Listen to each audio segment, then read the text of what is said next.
Vico Uruguay auspicia y apoya la difusión de los principales contenidos de Sobre Ciencia. Volvemos a ir por los aires. Esto que para mucha gente genera estrés, tensión, miedo, malos momentos, y para otros es un placer enorme, aunque más no sea porque es la excusa o la herramienta para disfrutar de un viaje. Y bueno, hay ciencia, hay conocimiento y hay estrategias para que la gente pueda, de alguna manera, ir perdiendo el miedo, que muchos lo tienen, y poder aprovechar el avión, insisto, para negocios, placer o lo que sea. Alexandra Perrone, has vuelto por los aires a los aeropuertos de Uruguay.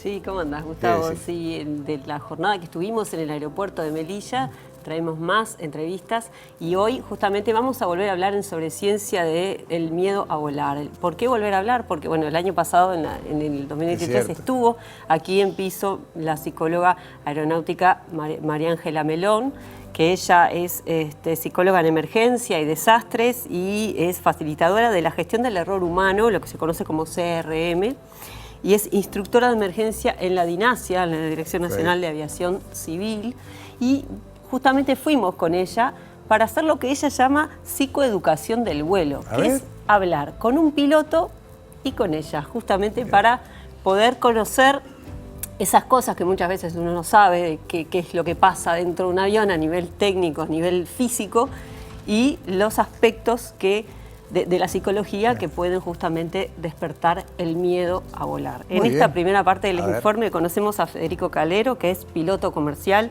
Él dirige la escuela Aerotecno allí en Melilla y bueno, va a hablar un poco de esta fascinación que generan los aviones, ¿verdad? Uno cuando va a viajar tiene esa fascinación, esa intriga, esa cosa de decir, bueno, este aparato me transporta al otro lado del mundo. Bueno, un poco eso y justamente por qué se despierta la vocación de ser piloto. Y ella nos cuenta, bueno, qué hay detrás de estos miedos, hablando desde el punto de vista psicológico. Lo vemos. A ver.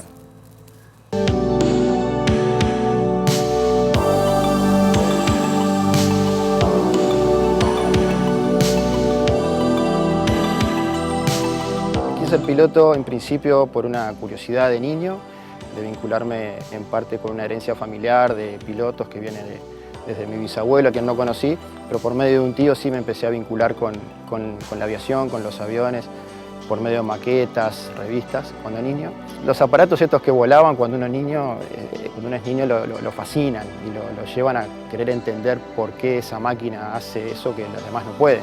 Es un poco de magia al principio, de sacarse dudas de por qué eso es posible. Y bueno, eso te lleva un poco a investigar, a informarte, a acercarte a alguna entidad que te pueda empezar a formar en ese sentido. Y después con las primeras horas de vuelo y el entrenamiento uno va decidiendo querer ser piloto o no, en función de ver si esto es lo que quiere hacer todos los días de la vida, básicamente.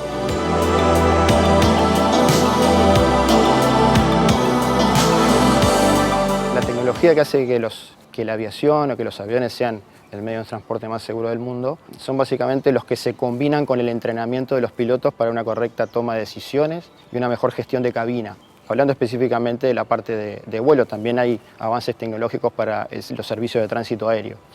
En los aviones hoy en día tenemos recursos tecnológicos que nos permiten ver el resto del tráfico en tiempo real, evitar colisiones, alarmas, como también una cantidad de sistemas que antiguamente se hacían manualmente en la cabina por un ingeniero de vuelo en un panel gigantesco lleno de perillas y relojes. Hoy en día se hacen de forma automática y los pilotos pueden focalizarse y centrar su carga de trabajo en el control del avión específicamente. Eso hace que el índice de accidente baje, por más que hoy se vuela mucho más que antes, los aviones son mucho más seguros. La gran pregunta de por qué tenemos miedo a volar, por qué algunos sí tienen miedo a volar, otros no. Bueno, eso en primer lugar depende de la historia de cada uno. Por lo pronto, por mi experiencia clínica como psicóloga, trabajando con personas que se acercan al consultorio por su miedo a volar, he visto un poco lo que describen también, lo que describe la bibliografía, ¿no? Tenemos las personas que tienen miedo a volar porque realmente pasaron una experiencia traumática. Por otro lado, tenemos los que ya vienen modelados en su familia. Modelados me refiero a que su cerebro escuchó desde que eran chicos por su mamá, su papá, una tía, un tío, me da miedo el avión, yo no me subo al avión, y empiezan a identificar el avión como un medio de transporte peligroso.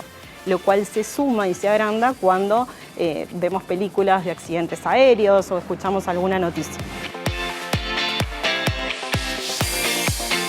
Y por otro lado, muchas veces aparecen en la consulta personas que nunca se subieron al avión o que se subieron alguna vez, o sea, no tuvieron ninguna experiencia real, pero le temen solamente a esa máquina por todo lo que hay atrás que implica, en algún sentido, despegarnos del piso cuando somos seres terrestres. Hay como un aspecto sí físico que genera incomodidad. Por algo hay estadísticas que nos dicen que un promedio del 50% de las personas que están en un vuelo de línea aérea comercial tienen algún nivel de miedo, ¿no? Desde un miedo muy leve o tal vez hasta llegar casi que a una fobia. Lo que uno ve muchas veces en las consultas es que la mayoría de las personas que tienen miedo a volar, y esto lo hablo por experiencia propia personal, trabajando con pasajeros con miedo a volar, suelen ser personas que necesitan tener todo bajo control, que todo esté seguro. Muchas veces yo les hago la pregunta cuando llegan a la consulta y me comentan de su vuelo. Por ejemplo, ¿le tenés miedo a ir al dentista?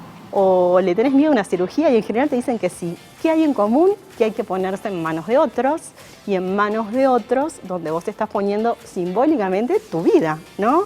Entonces, por ahí el tema de la pérdida de control es algo que se juega desde lo simbólico, saber que no soy yo el que estoy a cargo de esta situación. Y ahí me senté en ese avión y bueno, y quedé a expensas de lo que haga la persona que está adelante.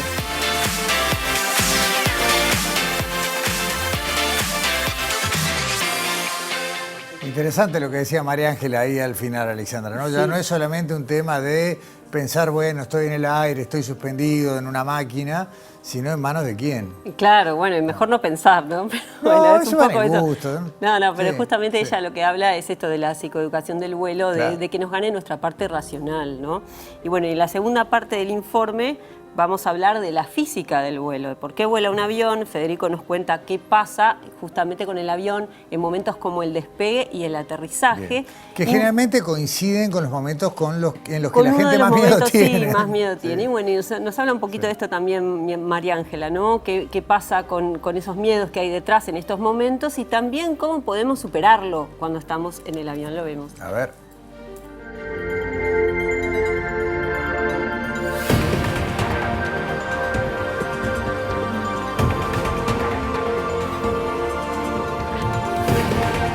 El avión se sustenta o se mantiene en vuelo por una combinación de varios factores. Todos los pilotos estudiamos en su momento el teorema de Bernoulli, el efecto Venturi y las leyes de Newton.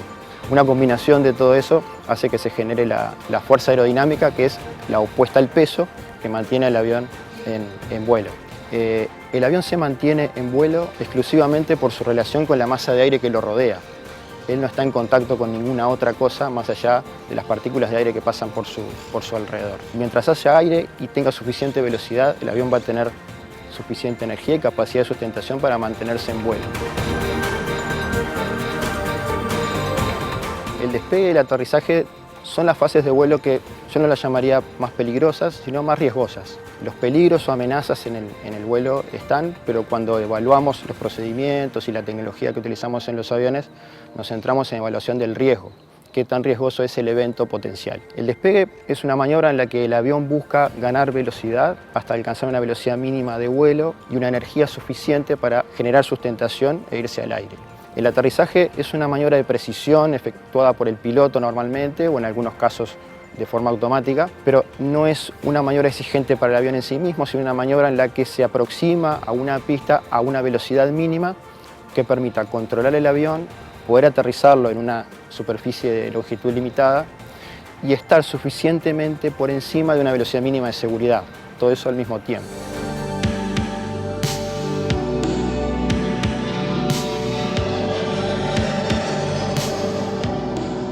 El que tiene miedo al despegue, también desde lo simbólico, además de esta sensación física que no es natural a nosotros como seres humanos, que implica el despegue, también desde lo simbólico he visto que muchas veces se juega el despegarse de la tierra, el alejarse de la familia. También aparece a veces la angustia de separación, el miedo de la separación del lugar seguro, que es tu casa o el lugar donde estabas.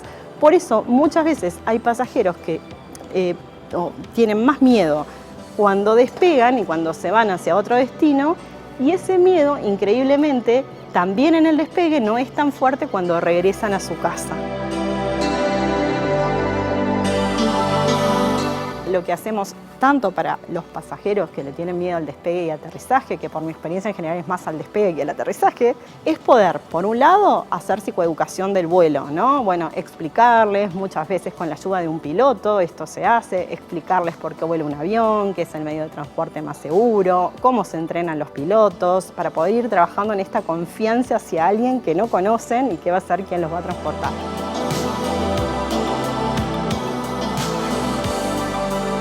Por otro lado, también hacemos lo que es una respiración abdominal, que lo que hace es bajar la activación de ese eje del estrés, ¿no? Que es el eje del estrés es el que de alguna manera nos hace sentir ese miedo, porque entendemos que hay una amenaza a nuestra integridad física y o psíquica. Entonces, una respiración abdominal que es muy fácil, muy sencilla, la puedo hacer en el vuelo y sin que nadie se entere, baja esa activación fisiológica y me ayuda a pensar de una forma más tranquila.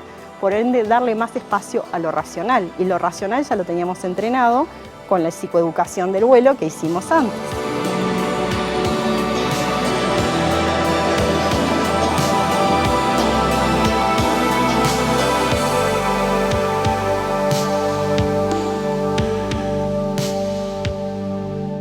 Juntando, Alexandra, las dos partes del informe y algunas de las cosas que se dijeron, yo me quedaba pensando, ¿no? Vos decían las personas entrevistadas que una de las cosas que preocupa a la gente que le tiene miedo al avión es estar en manos de otros. El piloto era muy claro diciendo que tiene mucho más riesgo, si se quiere, el despegue, que depende de la máquina, que el aterrizaje, que depende del humano. Sin embargo, la psicóloga decía que le tenemos más miedo al aterrizaje, que depende del humano, desconfiamos más del humano que de la máquina. Bueno, justamente en esto tiene que ver mucho lo que decía María Ángela, ¿no? El tema de la psicoeducación del vuelo, claro, entender bien claro, cómo se preparan los pilotos, cómo es la tecnología de los aviones de línea hoy en día, que realmente tienen mucha tecnología que respalda a que justamente esos errores humanos se puedan detener y bueno, y no causa. Por algo es el transporte más seguro del mundo, exacto, ¿no? Exactamente. Y bueno, mucha ciencia en esto de volar, y tengo que mandar un saludo porque me pidieron a Justina, que tiene 7 años y va a estar muy atenta a este informe. Y la semana que viene vamos a seguir hablando de este tema y vamos a hablar de... ¿Era el pasaje de vuelta? Vamos a hablar, sí, exactamente, vamos a hablar de las turbulencias. Bueno, muy bien, dale, gracias Alexandra. Y nos vamos a la pausa.